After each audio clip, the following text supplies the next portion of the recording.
आता मी मोहन बेनके इथे महात्मा गांधींना जिथे गोळी लागली, गोळी मारण्यात आली, ते स्थळ आहे। या ठिकाणी मी उभा आहे। हे व्हिडिओ दिसत आहे, हे गांधींना जिथं अक्षरशः गोळी लागली आणि ते पडले, हरे राम म्हटलं जीव सोडताना, ते ठिकाण आहे।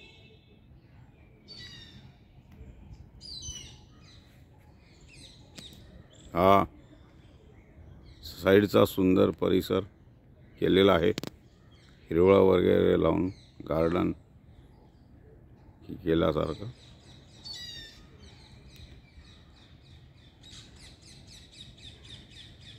हा सुंदर परिसर आहे।